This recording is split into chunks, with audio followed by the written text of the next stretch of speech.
Chennedy Carter ended up getting into an interview with an influencer and basically giving her side of the story when it came to the Caitlin Clark shove over moment. Chennedy Carter has finally spoken out about the incident with Caitlin Clark, and her response might have just made things even worse. She brushed off the aggressive hip check as nothing more than a nice little tap, insisting it was just part of basketball. But when a skilled scorer like Carter keeps getting passed over by every WNBA team, it's clear teams are seeing major red flags. This video dives deep into how off-court behavior, locker room issues, and a troubling digital trail can derail even the most promising careers. And the biggest problem?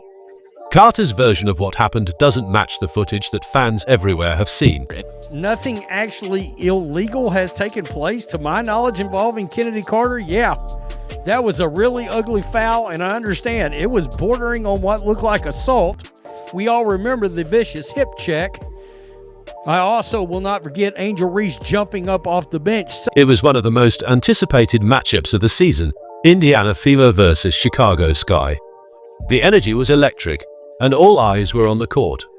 But then, out of nowhere, Chennedy Carter delivered a hard, unprovoked elbow to Caitlin Clark. The clip went viral in minutes, triggering a firestorm of outrage across sports media and social platforms. Good. Chennedy Carter now with 12 points off the bench. And Clark. What stunned fans wasn't just the cheap shot, it was Carter's total silence afterward. No apology. No explanation.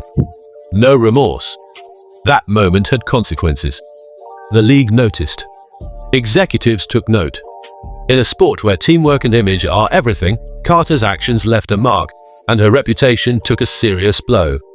Since then, she's remained unsigned by every WNBA franchise.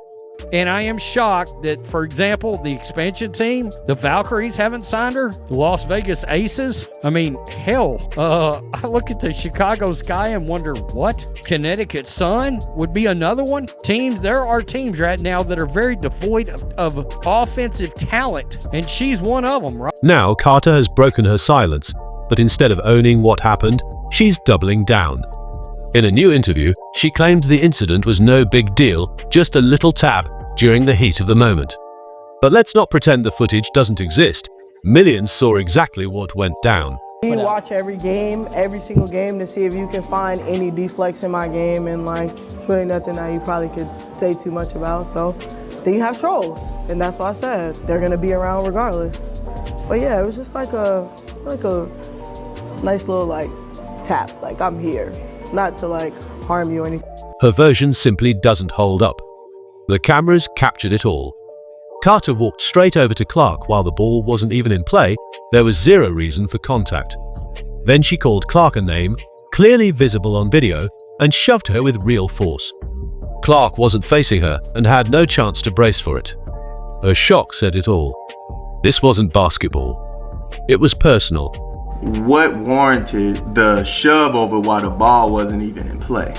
Yeah, you get back in her face and talk trash, but don't just go over there and bowl her over and the ball not even in play. That's two different things right there.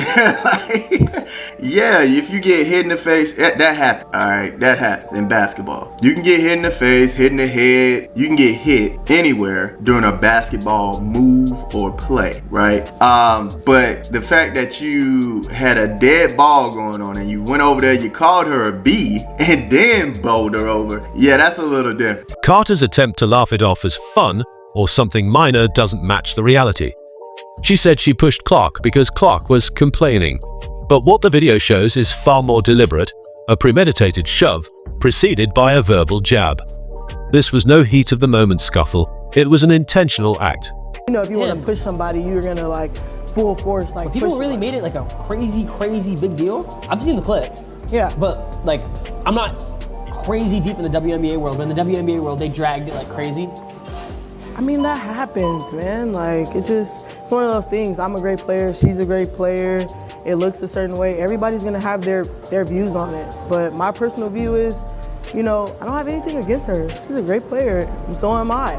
And I've got buckets all that season, you know what I'm saying? So Carter tried to defend it by saying it was just typical basketball trash talk. But there's a clear difference between spirited smack talk during active play and seeking someone out when the game is paused, insulting them, and hitting them. One is part of the game. The other is completely out of bounds, and the league knows the difference. That's a little different than somebody talking trash in your face. Just because you might see other players do it and they give an excuse of why they did it in the NBA, And that difference matters more than ever. Women's basketball is in the spotlight.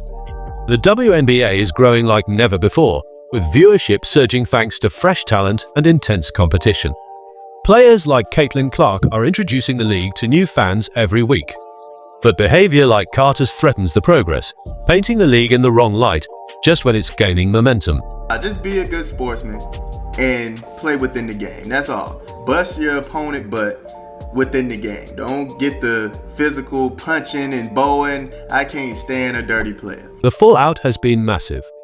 Despite her scoring ability, Carter has remained unsigned since her release from the Sky. Why? Because teams don't just see an incident, they see someone unwilling to take responsibility. Instead of admitting she crossed a line, Carter continues to downplay what happened, trying to rewrite what fans saw with their own eyes. So just give her like a little like I'm here, like, you know, I don't think it was, you know what's crazy? Me and my brother went back and watched, and we seen a lot of clips in the NBA of guys getting like pushing LeBron. Like I think it was Jeff Teague or somebody who like pushed LeBron out of bounds, like said, man, I was mad because like we couldn't stop him. So I'm just like, it's like one of those things, like it happens in basketball. I know people try to say, oh, it's not one of those things. It's not a personal thing, it's a competitive thing. It happens in basketball, and like it's just one of those things. But like, yeah, it's kind of what happened. Then it spiraled out of control. And then the media takes whatever narrative they... The gap between what Carter says and what actually happened is why front offices are steering clear. They're asking themselves, do we want a player who denies what's on video? Who treats a blatant shove as a little tap? So far, the answer is a resounding no. I don't think the Caitlin Clark moment is the reason she's not in the WNBA. I do remember a moment, it was like tweeting. A lot of And it's not just the court incident, Carter's actions off the hardwood aren't helping either. Her digital trail shows a history of questionable behavior, which is giving general managers even more reason to hesitate. In today's WNBA, reputation matters just as much as skill, and Carter's is raising red flags on every screen.